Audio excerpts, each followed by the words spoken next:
अगर आप न्यूज़ देखते हैं तो आपने शायद ये वीडियो, अगर आपकी स्टडी से टाइम मिला होगा तो आपने देखा होगा। तो इस वीडियो में थोड़ा सुनिए।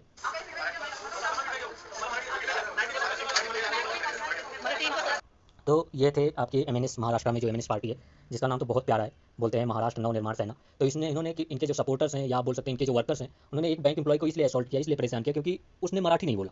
मतलब आप हिपोक्रेसी समझ सकते हैं कि जस्ट बिकॉज मराठी, आप ये साउथ इंडियन स्टेट में भी कई बार सुनते होंगे, तमिलनाडु वगैरह में, तो वहाँ पर भी ऐसे बहुत ज़्यादा मतलब केसेस आते रहते हैं। तो इनके पार्टी का नाम तो बहुत प्यारा है, लेकिन इनके कामों के रीजन से आप समझ सकते हैं कि क्या होगा। अभी कुछ ही दिन पहले इन्होंने क्या किया था, कुछ ही दिन क्या मतलब अभी एक दो दिन पहले ही इन्होंने एक वॉचमैन को इसलिए मारा क्योंकि वो मराठी नहीं बोल रहा था, इनके वर्कर्स ने, इनके सपोर्टर्स ने। ठीक है, महाराष्ट्र नवनिर्माण सेना के भाई, कोई हर्ट मत होना इससे। और अभी हम एक पीवाईक्यू भी सॉल्व करेंगे, तो फिर यूपीएससी के पॉइंट ऑफ व्यू से देखना, ठीक है। और मैं थोड़ा कुछ और भी बातें बताऊंगा आज। तो इन्होंने इसलिए वॉचमैन को पीट डाला कि भाई उसको मराठी नहीं आती थी। तो आप समझ सकते हैं कि मतलब क्या लेवल चल रहा है, मतलब क्या एक माइंड थिंकिंग हो गई है लोगों की।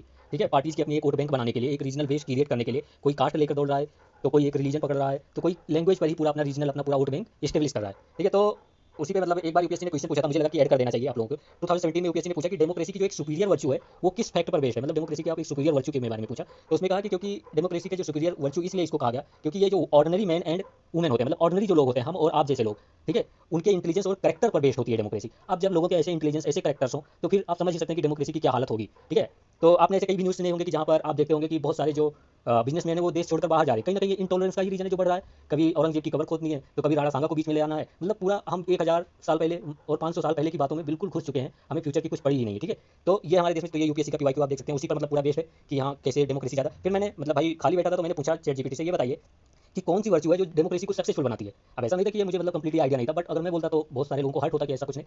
तो सीधा इन्होंने बताया कि tolerance, tolerance is the most important virtue जो कि सक्सेसफुल बनाती है डेमोक्रेसी की। फिर खाली होने के रीजन से मैंने फिर इनसे पूछा कि ये बताइए कि कोई एक डाइवर्स कंट्री है तो उसमें कौन सी वर्च्यू है जो बहुत इंपॉर्टेंट है। फिर उन्होंने कहा कि टॉलरेंस ही भाई बहुत ही इंपॉर्टेंट है, तो कोई डाइवर्स कंट्री है तो।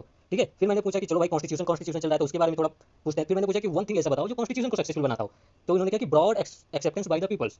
आप समझ सकते हैं यहाँ पर। ठीक है, तो एक एक्सेप्टेंस होनी चाहिए इसकी। तो ऐसे आपने सुना होगा doctor B are Ambedkar ji ने भी कहा था कि मतलब कॉन्स्टिट्यूशन कितना अच्छा है और कितना अच्छा होगा फ्यूचर में, ये उनके फॉलोअर पर डिपेंड करता है कॉन्स्टिट्यूशन की, वो उसको कैसे फॉलो करते हैं। कोई भी कॉन्स्टिट्यूशन फॉलोअर पर डिपेंड करता है। तो अभी आपसे मेरा एक क्वेश्चन है कि आप ये बताएंगे कि जो special special minority linguistic officer है वो एक स्टेचुटरी बॉडी है कि एक कॉन्स्टिट्यूशनल पोस्ट है, ये बताएंगे। आर्टिकल मैं बता देता हूँ 350 भी है, तो अब आपको पता ही चल गया कि ये कॉन्स्टिट्यूशनल ऑफिसर होते हैं, कॉन्स्टिट्यूशनल पोस्ट है। लेकिन अब आप ये बताएंगे कि इनको अपॉइंट कौन करता है, इनका काम क्या होता है। ठीक है, तो ये दोनों आप बताएंगे। बाकी भाई कोई दिल पे मत लेना, मुझे लगा कि बता देना चाहिए, दो क्वेश्चन भी आपके क्लियर हो गए। ठीक है, और थोड़ा एक्सेप्टेंस होनी चाहिए, आप सबको ये पता है। बाकी आप तो मुझसे ज़्यादा समझदार हैं। जय हिंद, जय भारत।